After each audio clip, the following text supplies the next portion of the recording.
Hello everyone, as you can see from my little setup and my nautical shirt, that was a joke for absolutely no one but me, that I'm going to be doing a little review of Luca. And by review, I'm going to be talking about how it is queer baiting, it is queer coded, it is not heteronormative, and basically it's gay.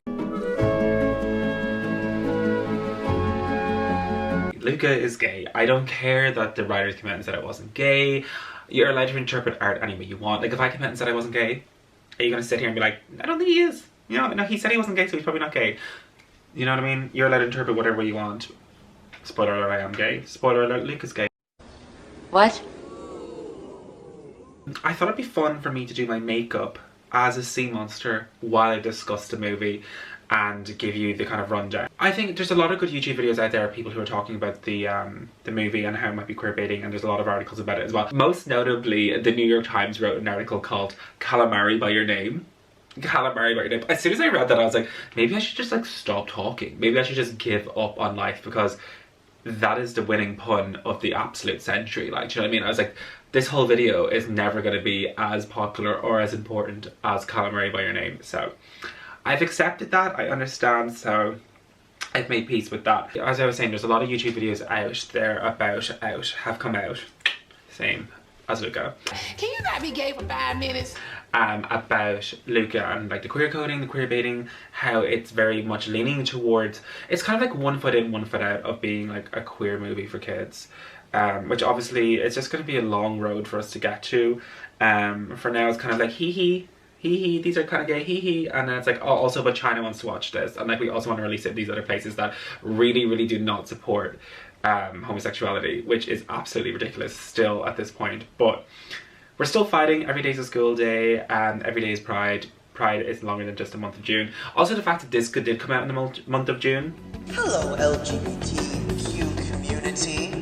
So rather than break it down into themes and genres and everything, I think that just gets a little bit complicated, especially for someone who's just like maybe an average viewer and is like, okay, I'm not actually going to read into all these allegories and all these things.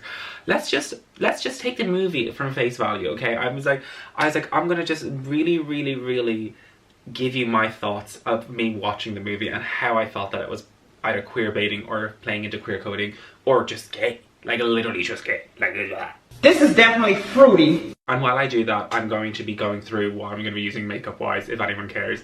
So the first thing I'm going to do is put on a little face mask. This is a Princess Ariel face mask. I thought that would be a nice one to do. It's called the Jewel of the Sea, which is pretty much me. I thought it'd be cute to do because obviously it's kind of the closest thing I could get to Luca merch at the moment. Still Disney, still mermaids. That's, you know, I tried my best. It's supposed to look like Princess Ariel, but I feel like it won't. God. Oh, they put a lot of ginger on this. Do I look like her? I also got my little face rotor. So, yeah. So, talking about the film, I'm just going to go through it literally scene by scene and exactly how it went through and what went through my head watching it. Disney's is kind of stuck in this no man land of trying to appease, like, obviously a huge audience that is family values, like, and very anti-gay basically, and then another audience that are like, please can we have gay characters, please can we have representation, please sir, please can we have representation. And obviously Pixar's like totally into that because they made the little short Out, which is absolutely adorable. And then like all these articles come out and they're like, Disney's first gay character, Disney's first gay character, Disney's first gay, like, which one is it? It felt like Pixar wrote a queer story and then Disney were like, we love it, brilliant, but like, no. I felt like Pixar were like, okay, but we're leaving all these allegories in that like the kids won't understand, which is fine. Ooh, that actually felt very nice. Oh, my face is moist to the touch. Let's just get into the whole thing, because if we don't, I could just be sitting here talking about how Disney queer baits the entire day. So let's start at the beginning. Let's start at the very beginning. So the beginning of the movie, we're introduced to Luca, who is just like this little small farm boy who like doesn't really like his job, and you know, he's not really that laborious. Ooh, laborious. Come on, laborious. You know, like, it's very much queer kid on a farm, right? It just feels like that. Also, this is what I'm using is from Primark / Pennies. It is a primer. It's the Energized primer. It smells like citrus. It's so nice. I just use it before I put on anything. So he's a small town boy living on a farm, and he's just trying to make it in life. He's not that great at doing tasks and stuff, and I feel like that's very much playing into gay stereotypes, where it's like, you know, at the very beginning he's like trying to wrangle all these sheep together, he's like the shepherd, but he's not great at doing it, and like he's making all these errors, and like one's getting away. Who was it? I only watched this once, I can't even remember. Giuseppe I think is the fish that gets away. The one that got away. His whole deal seems to be like, I wish I could get somewhere. So he's obviously he wants to leave. Like the whole thing is he wants to leave. So then after that he kind of is slowly introduced to items from like the surface, which I read as like kind of like slowly kind of getting to terms with like queer culture. It's giving me very much, when he finds the alarm clock, it's giving me very much kid walking through the underwear section in Penny's, or kid walking through the underwear section in Target, or whatever. It's giving me very much like that moment where you're kind of like, what? A whole new world. This is a primer I'm going to be using now. It's called No More Red. It's infused with hemp oil, also from Primark slash Penny's. This is just because my face gets really red, as I said already, and I just use this with a beauty blender or a sponge, just to kind of cover up the redness, to colour correct a little bit, but also prime. It's very obvious that he's on a road to self-discovery. It's very obvious that he's going to leave the SeaWorld behind. And then Alberto comes in. Now, this is very interesting, the way they introduce Alberto. It's very, the way they play it off is kind of like the Finding Nemo moment, where like Nemo touches the boat or the butt, and like the scuba diver comes up behind him. Like it was that energy exactly. You know, he's gonna get snatched up now. Like, but that's what I thought. I thought immediately he was gonna get snatched, and that was, you know, the gig was up already, and I was like, it's the exact same plot as Finding Nemo, and I was like, oh my god, is it gonna be the parents gonna have to go find him? Because I was like, no, not this. I was about to leave the cinema. I believe the cinema, I mean close my laptop, because obviously it was on Disney Plus. So then basically, yeah, instead of the whole Nemo getting snatched up moment, he's actually introduced to Alberto, who initially seems scary, which I read as like a kind of like, you know, something might seem scary initially, but then it's actually fine. It's actually something that you're gonna enjoy. And that's kind of like almost like the queer community, where it seems scary because it's been rejected and you've been told not to fear it for so long, that when you actually give yourself over to it, or like actually take the time to look into it, it's not scary, and it's like the same people as you know. This is an interesting bit where he gets brought out onto the land, and it turns out that he's actually human. In my head, this was him being literally, it's being forced and in his head that he's gay. It's just very much like this is his outing, where he comes out of the water with Alberto, and the two of them are kind of there like, and he's like, yeah, like you're human. And Alberto's not that, just, you know, Alberto's not that shocked, because he's like, obviously I knew that. He's a person, it's not that scary. And then he learns to walk, and learning to walk is almost like trying to learn a new language, and trying to learn, and you know, like when you have spent so long trying to not be gay, and trying so hard not to follow these stereotypes and gender performativeness, that's like, you know, what way am I walking? What way am I talking? Am I presenting myself as queer? You have to like relearn it when you realize that you are queer, and you're like, okay, now I need to learn, you know, not relearn it in like a gay way, but relearn like how you would present yourself unapologetically, like with no boundary. It's safe up here, it's fine. Even though everyone's telling you it's not fine up here, it's fine. And then he comes back and he has like the little card, and he has like another little thing, like the alarm clock or whatever it was, under his, like, basically it feels like it's under his pillow, but he has it hidden away, where it's like very much like, there's two ways you can read into that. One, but I read into it, was like, it's kind of like he's like stashing away a little piece of the surface world, which would be like the gay sphere. So like, is it like that this reminds him of Alberto? Is it like, you know, sleeping with someone's t-shirt, you know, or using their shirt as a pillowcase? I'm using your shirt as a pillowcase. Come on, Jenny. Or is it a fact that like, oh, he's been found with this like kind of like pornography, basically? Like, is this what he has hidden? He's hidden away a piece of the upper land away, where it's like, oh, I can't let them see that, because then they'll realize that I'm spending time with people from the surface land, i.e. the gay sphere. And then the only person that he can confide in is his grandmother, especially in Disney movies as well. Like, you know, you have grandmother Willow from Pocahontas, and like the grandmother from Moana, where they're very much all knowledgeable and all wise, so they would know what's right and what's wrong. I'm just going to jump into the next thing. This is CC Beauty. It's just like the professional palette. I'm going to mix a few colors together because this is face paint and it's going to go on a lot quicker. But yeah, so basically the grandmother is like very much supporting him in his going up to the surface level, even giving him information about the surface level. So she's kind of like, it's okay, like she's gonna love him no matter what. And I feel like that's very true with like grandmothers, especially within the Italian families and Irish, because I'm Irish, that's why I'm saying it. But like, you know, they'll light a candle for you for like anything, they'll never forget your birthday, that type of thing. Like they are very looking after you and very loving and caring. And they've seen the world, they've done it all, had their cake now. So they're ready to just kind of like let go and let loose and let you do whatever you need to do. And let you live unapologetically. So I think that was really cute, where it's kind of like she's almost encouraging him. Then we have a scene which I love, is when they're building the Vespa together. So they decide, that they're gonna explore, they want to explore the world together and get a Vespa, okay? Not 2 Vespas, 1 Vespa. They're gonna share a Vespa together. And anyone who knows anything knows that Vespa is gay, period.com.org. Do you know what I mean? And the only way to ride a motorcycle with someone is literally to have one person ride the motorcycle and the other person has to have their arms around them, so they have to be physically connected. It's a very like, even in any movie where motorbikes are like used, it's always like the jock has the bike and the cheerleader's hanging on the back, like, do you know what I mean? It's very much a relationship excursion. Very rarely have I ever seen in any multimedia 2 men on a motorbike and it not being gay. And obviously Pixar left it in and was like, yeah, 1 Vespa sounds fine. So they're building the Vespa together, and then we have the scene which reads to me as the most gay thing ever, most queer thing ever, mostly within the lesbian sphere, just from the friends that I have. But like the fact that he won't leave, and it's like it's like 45 minutes, like, okay, I have to go, and he's like, okay, you can go leave. And then he's like, okay, after an hour, he's like, no, this time I have to go. And he's like, okay, you can leave if you want. Alberto's telling Luca to leave. And Luca's like telling himself he's going to leave, but he doesn't leave. And I think this happens so often in queer relationships because we're so afraid of losing what we just found. We just found someone who's similar to us. It's like really hidden from us, and we're so afraid of losing it that we just don't want to let go. And that is really quite sad. Like, I know people who've been on the, like, who've literally had like dates that lasted days.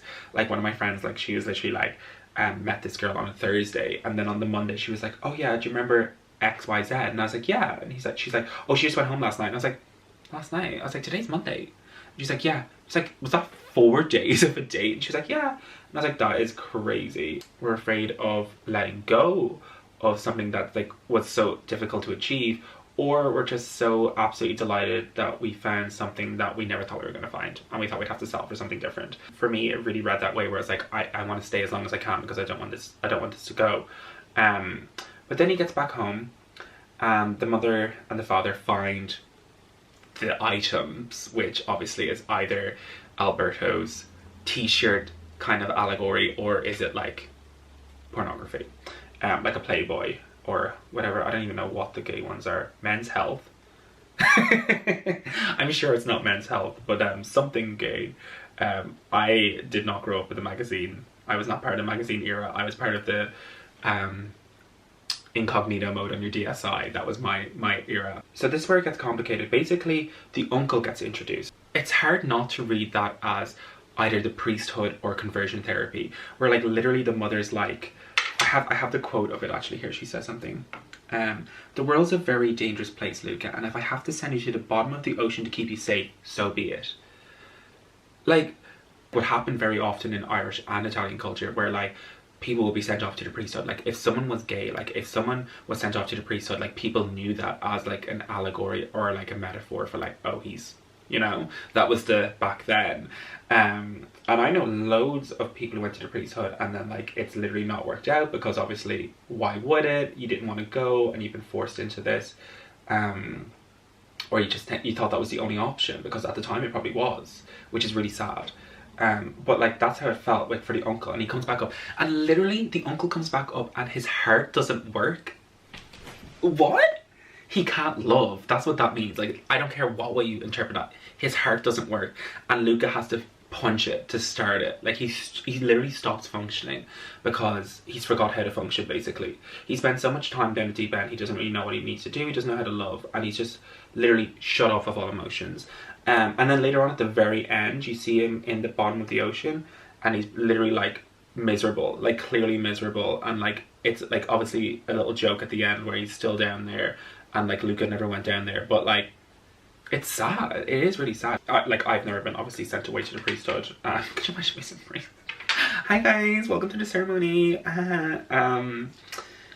But in another life, like if I was born a little bit earlier, maybe it could have been, you know, my fate, which is absolutely horrible and scary to think about. Going back to the uncle, like it kind of ties into like, now everything I said so far, I feel it's not been much of a leap or a jump or a hop or a skip. Like it's been very much like it's been put in my face. Like I don't think I've made ridiculous accusations about like what's happened, or like made huge leaps and bounds about, you know, where the story was going or how it might have been fed into queer culture. But the next bit really freaked me out, and I was like, it's actually too coincidental for it not to be like the same thing, and this is probably too much. But so the Uncle Ogo or Ugu was played by Sacha Baron Cohen, which is right, which is, just keep that in mind. Okay, so very much, you know, obviously he played Borat, and like the voice is very much just Borat, and he's like the gay uncle, very much like goes to the priesthood, part of conversion therapy or whatever it is. What other character does he play? Bruno. And we all know Bruno is this person who is clearly like the whole joke because he's an Austrian gay. Which leads us into the next part, which is Silenzio Bruno. So if you have watched the movie, obviously spoilers alert, I did not say that, but we all have this little voice inside of our head. Obviously everyone has it, like it's not exclusive to the gay community, but we have this voice inside of our head that's literally telling us like, don't walk like that, don't talk like that, don't present yourself that way, don't wear that, don't dress like this. Like I've had that in my head for years and queers. No pun intended, but pun intended. Alberto is letting Luca know that he doesn't need to listen to Bruno. He doesn't need to listen to that voice inside of his head that's telling him, no, you can't be queer. Just do it. So that's when, like, and that's why, like, them on the Vespa, or the Vespa that they make, the bike that they make, is this steep hill where it's like, once I do this, like, I can't go back. Like, I've made a decision. Like, you can't go back up the hill. Once you get on that bike to go down the hill, you're going down. And, like, you've made a decision that you're gonna, you know, try and join the queer community or whatever it is. So obviously they try a couple of times with Alberto going down on the bike on his own, and then he can't do it, and he can't make it to the end on his own, so he needs Luca. So Luca agrees to go on it, but he's really afraid, and then when he gets to the top he's like, I don't want to do it, and then he's like, no, you have to tell yourself Silenzio Bruno, which is, you know, tell your inner saboteur to be quiet, and that you're just going to do it, and like it doesn't matter that you're gay, like just go out and do it and enjoy it. Then we have this scene of them going down on the bike together, which is the gayest scene that Disney's ever made, and like I don't care what else they make after that, like this is the first gay scene. It's just, obviously it's not, and like I hate this as well, like it doesn't need to be about sex for it to be gay. They're literally going down the bike, and then Luca squeezes into Alberto and holds on tight to him. They go up the ramp held by a tortoise for some reason, which I feel like you could literally, because obviously tortoises are old, is this like an old queer person helping them? That's probably a bit of a stretch, but could still be interpreted that way. And then when they go up in the air and they're flying through the air, they're having the best time, like everything is so iconic, life's finally making sense. Then, you know, they see the danger, which is the rock, which is very much kind of, oh my god, someone's gonna find out that I'm gay. So instead of like trying to kind of like work together and work it out, Luca immediately pushes Alberto away and it's like, and they both fall either side, like obviously to safety because it's safer to not out yourself.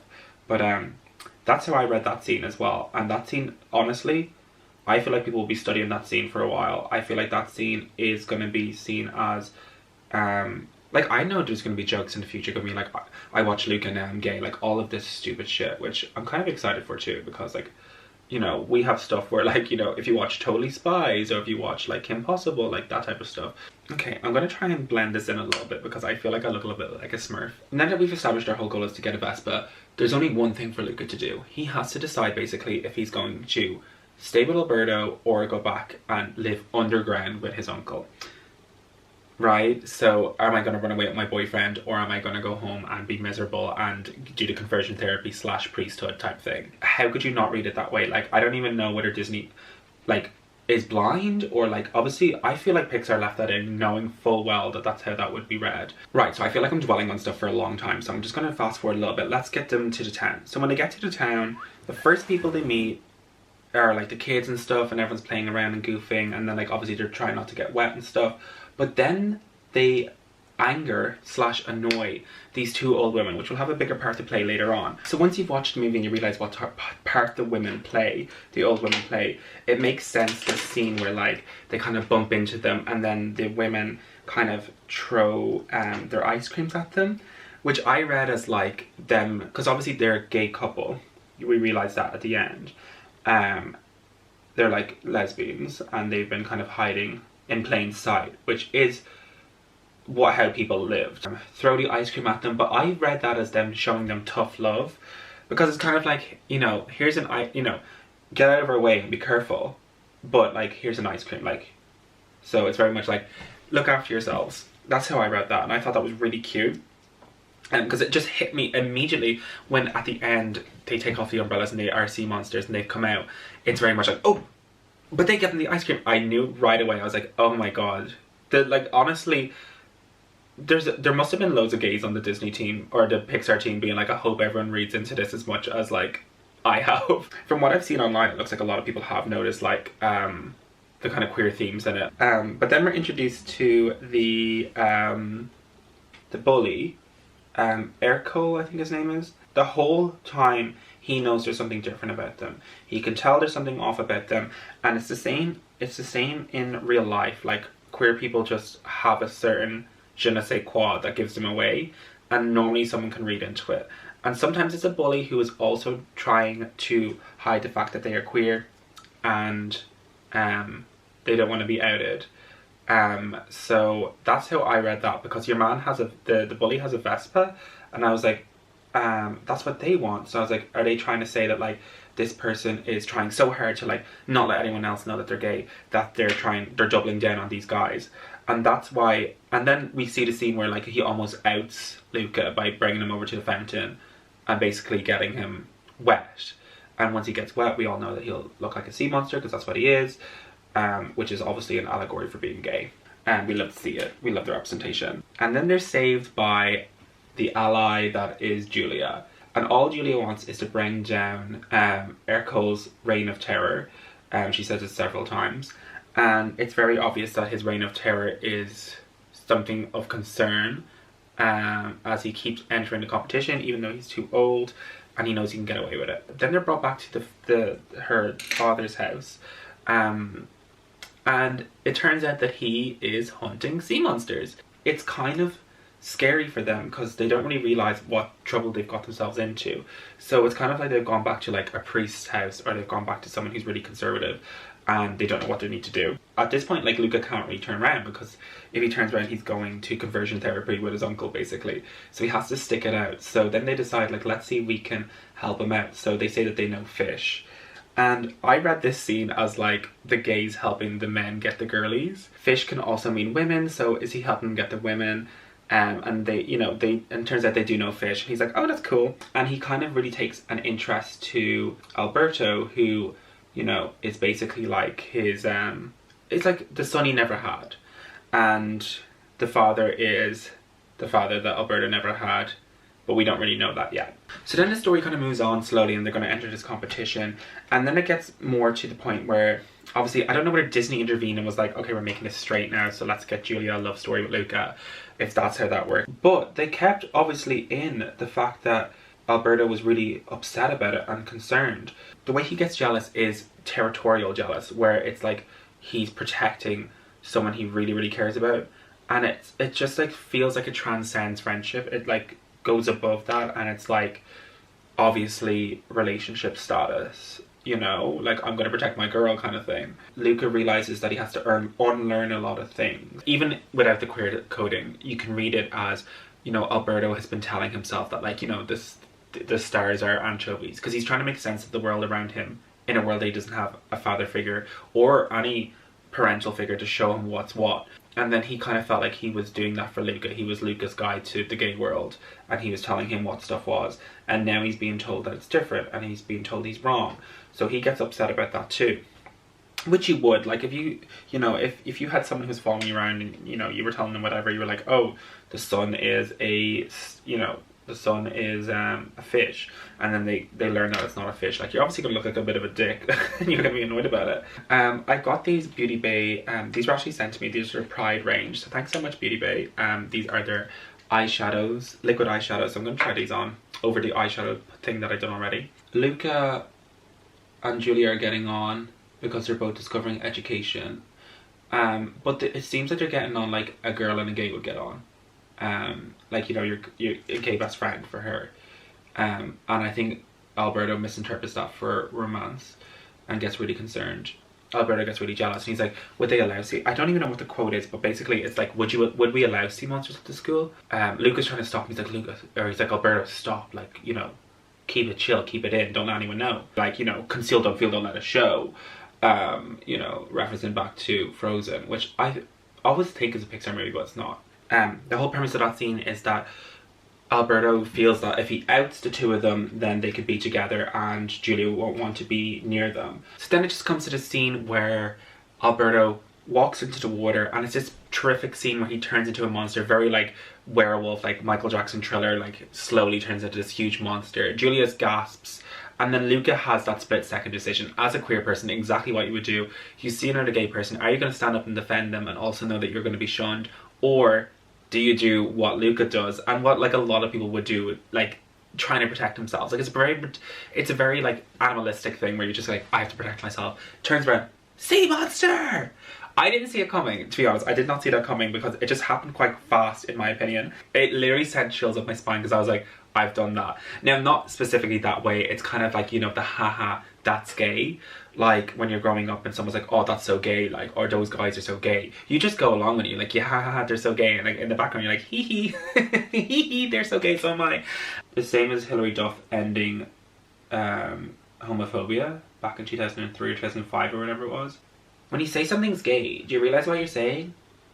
Knock it off. We have this fantastic scene where Luca basically just shuns Alberto completely. And it's really sad. It's so sad to see because you can see the worry in his face and he's like, oh no, I've made a boo-boo here. Like, I should have kind of protected him. But then he's also kind of happy that he's protected himself. And he buys himself some time where it's like, okay, like, he immediately denies the fact that he is a sea monster / gay. Basically buys himself some time. And then he goes back to Julia, who is the ally, and it's like, okay, we need to, you know, recruit, we need to, like, we're going to do the competition again, I'm going to swim, you're going to do, and she's like, no. She goes, it's over. She knows. She's like, I know you're gay. It's too late. I'm sorry. I know you're a sea monster. And she throws the water at him, and obviously he has his hands, and he's caught out. And it's just so embarrassing for him, where it's like, you did all this denying for what? Like, at the end of the day, you can't change who you are. Like, it's not worth risking your life for a Vespa, but she doesn't realise that the Vespa literally represents freedom for the two of the boys. Like, this is their only chance to get as far away from everything that they've been denying and all the people that like have just like not been supporting them. Like, they need this to progress forward. So she doesn't understand. That's why I don't feel like she's a queer character. I know she's an ally, but she's never going to understand. And she says it as well. She goes, no, I don't understand. Like, I don't know what it's like. Like, she doesn't. And like, I think that's where it comes in, that she's the ally. And I know everyone's called her an ally, and she is the gays' ally, honestly. You know, we have Charlie XCX and then Julia from Luca. I'm just imagining like Julia at Charlie XCX concert now. Very funny. She kind of gives him what, you know, kind of turns out to be the wrong advice, even though she's trying to protect him. It's the same as the mother. The mother's trying to protect him, but she's not giving him helpful advice. It's very much like, you know, smother someone with love rather than actually let them breathe and become their own person. And I feel like queer people have to deal with that a lot, where it's like everyone's trying to protect them and it's like, oh, I know, like, you want to do this, but like, you'll be better off doing this, and arguably you're living a harder life by trying to be yourself. So let's just like not do that, which is not good advice at all. It's really not good advice. It seems like good advice, I suppose. As straight people, you're like, okay, cool, like, they'll be protected, but they're not going to be happy. And I think like happiness is so important that like it just trumps, you know, the fearfulness. And, you know, Silenzio Bruno. I'm getting really emotional about this now, and I don't want to cry because I'm gonna have blue fucking tears coming in my face. I don't know why these don't look like scales at all. I can't do it all. I can't do the recap. I can't do the painting on the face. I'm looking in the mirror here and I'm like, what? Who is that? Why did I do this? And it's very late now. It's like closing in on like 1 in the morning. Basically, Julia gives him advice that he needs to leave, and he's like, no, I'm gonna get the money, I'm gonna get the Vespa, we'll work it out. But before that, he goes back to Alberto and he goes back to the island. And in my head, after I saw him go back to the island, I realized that that represents kind of like the halfway between coming out and not coming out. Because for coming out, like, you really do come out twice. You come out to yourself first, and I feel like that's what the island was, and the two of them were happy on the island because the two of them were gay together. And it wasn't them until they went to the town. They weren't, you know, out. Before that, they were just out to each other, and it was like hee ha ha, like they have this dream of getting a Vespa and living life together. But because they are still on this island, it's like a halfway point between. It's like 1 foot in, 1 foot out of being, like the whole movie is 1 foot in, 1 foot out of being gay. They're 1 foot in, 1 foot out of being gay, where it's like, you know, I've made the step to admit to myself, I'm one other person that I'm gay, but I haven't told anyone else. And then we get shown the really sad fact that Luca, or Alberto's parents, are not in the picture at all. And it looks like the dad left. Like, it looks like the dad did the whole went out for a pack of cigarettes type of thing. Like, it's not looking good. It's not looking like, yes, it could be read that he died, but it really looks like he was neglected. It looks like he was left behind. It looks like he was intentionally left there, or told that, you know, his dad would be back and his dad's not there. And like, we don't know that at the beginning because we think that he's just like this kind of free bird, and that's kind of cute. But then it turns out that no, he's not a free bird at all. He just has no parents that are looking after him, unfortunately. It kind of makes more sense that he doesn't have a father figure, that either he was trying to be the father figure for Luca because he didn't have one, and also the fact that he needs one, and that he was getting on really well with Julia's dad, and he was being able to be, you know, break this gay stereotypes of not being able to do the laborious work, which obviously Luca plays into with him working on the farm and not being able to do the farm work properly, like literally letting the sheep go away in the first chapter of the story. So far in the story, Alberto's kind of looked after Luca, and now it's Luca's turn to look after Alberto and win the cup. So then we get this scene which I thought was a bit weird, where he goes back to enter the cup on his own, and I was like, why didn't you just do it with Julia? But anyway, he decides he needs to do this on his own. He needs to win the Vespa for the two of them. I think that's the whole gag, where he has to win the Vespa for the two of them. They came here to get it together. Alberto's not here anymore, so Luca's just going to win it on his own. He's told not to go in on his own, but he does anyway. And then Julia's like, how is he going to swim? Like, how is he going to do the first part of the competition without outing himself? So then basically he gets into the suit, so he completely closes himself off, okay? So he completely changes his outer appearance so he doesn't show off his inner appearance. How is that not a gay allegory? Hello. So we get to the scene where he's going up on the bike and everything's going wrong, and then it starts raining, and he's like, oh my god, I can't do the rest of the competition. I'm gonna get caught out. And then Alberto comes to save the day with a umbrella. And he's fine because he's under the umbrella. So all he needs to do is get the umbrella to Luca and then stand under the little sheltered area. Okay. Alright. There's an umbrella to him. It doesn't quite work out. The bully pulls him out of the water, or pulls him out into the rain, and Alberto gets outed. And then Alberto says the cutest thing. He's like, no, you stay there. You're okay. So obviously he realizes that he just has to take the fall and be the gay one, and he doesn't have to say anything. Just don't say anything. They won't know. You just take the umbrella and keep going and win the race. But then Luca builds up the courage, and honestly, this is the cutest scene. Even without the gay themes, it's really cute, but obviously 10 times cuter with the gay themes, where Luca decides he's just going to out himself as a sea monster / gay and go help his friend. And the two of them obviously become sea monsters. They get chased for a bit by the bully, and then they're about to win the race, and then they're about to be shot by a harpoon. And who saves the day? The biggest ally of the gay community, 2021, Miss Julia, comes in to save the day, and really does like just knock your man off his bike. Like, she just absolutely, he falls hard to the ground. He falls like a sack of shit to the ground. And so does she, obviously, but like we're more concerned about her, so we're not gonna make fun of her falling. And then the two boys, they don't realize they crossed the line and they've won the race, but we don't know that yet. And then they turn around to help Julia, and then the dad comes in. And this is where we get the first glimpse of it's okay to be gay. because the dad spent his whole life hunting sea monsters, converting people, or hunting the gays basically, or outing people, whatever you want to read it as. And now that his daughter was basically saved by two gays, like they went back to check she was okay, and he knows who they are, he realizes they're not sea monsters, they're not just gay people. They're Luca and Alberto. They're the same people. They're not different people just because they're sea monsters. They're the same people. It's the same way you can read someone being gay. Like, they're not, it's not a different person. It's the same person. Their sexuality has absolutely nothing to do with what type of person they are. Oh, why won't this stick properly? How do YouTubers do it? Is this it? I feel like I'm looking now. And this is it. This is me. This is my coming out video, by the way. So I'm not 100% happy with this look. So before I get into the last bit, and while I'm getting into the last bit, which is going to make me really sad, I thought I'd do something that I saw once before. Fishnet stockings over your head to make it look like scaly. I don't have fishnet stockings. All I have is this kind of beach bag that is netted, as you can see. So I'm going to try this on my face and we'll see how that looks. At the end, it's the biggest allegory ever. It's just these old women realize that they can be themselves. So clearly they were the couple from the beginning. They threw the ice creams at the kids.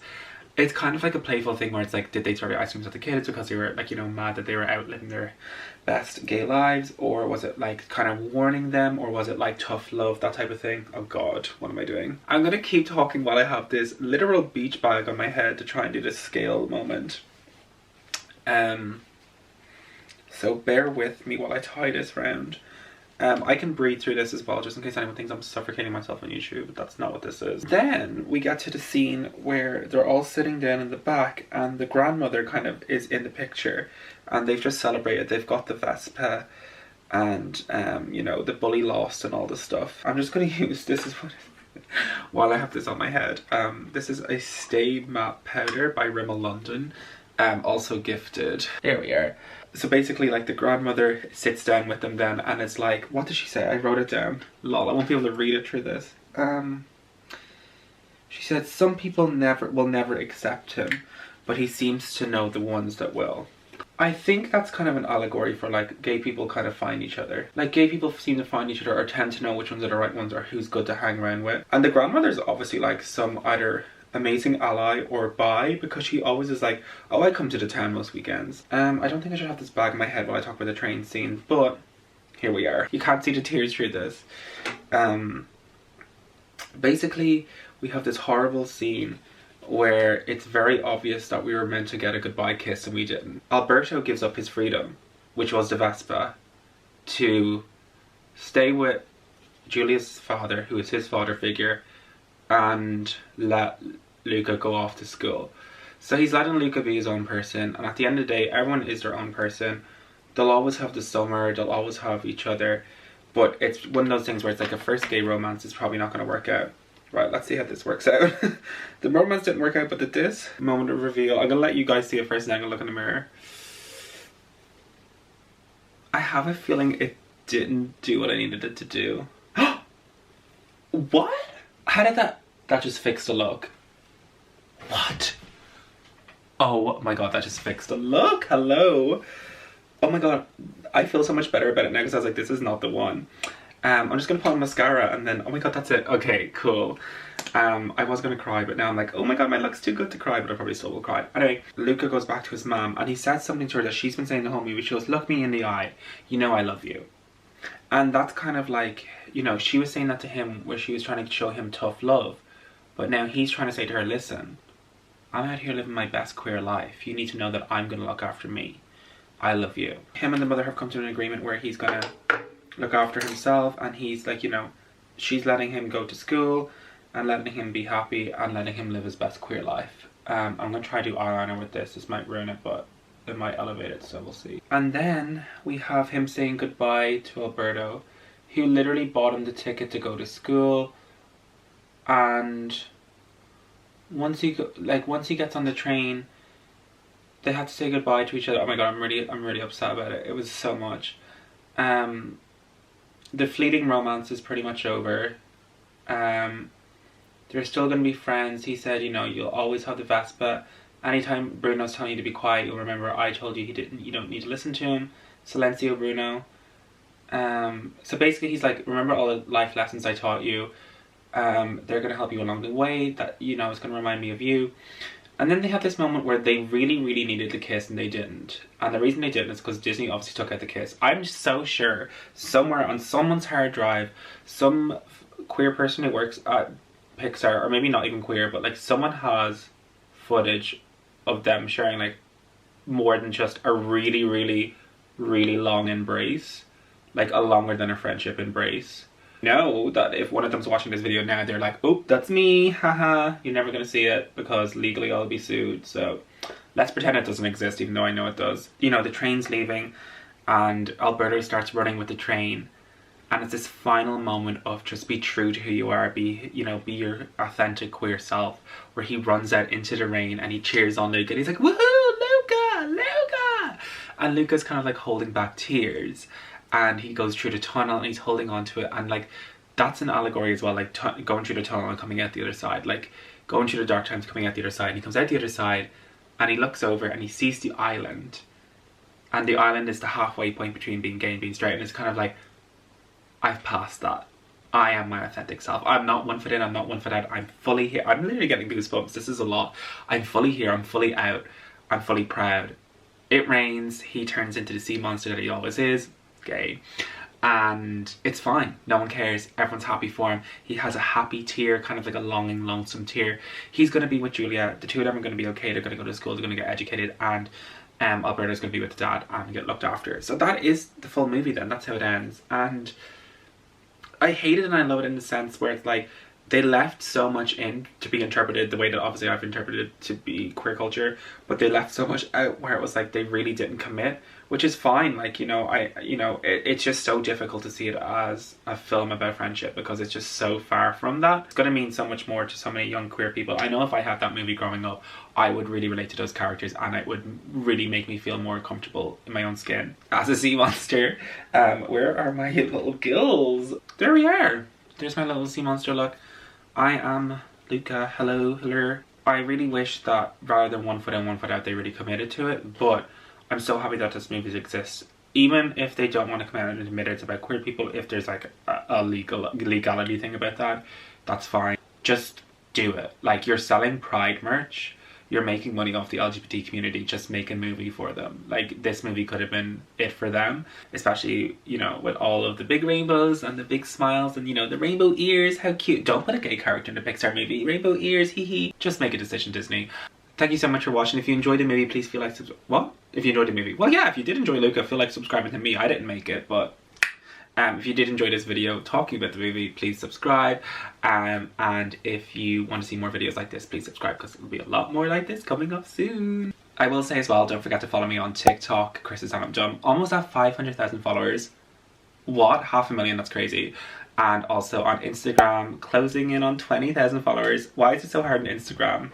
And the gill falls off. So I think at that point it's time to call it a night.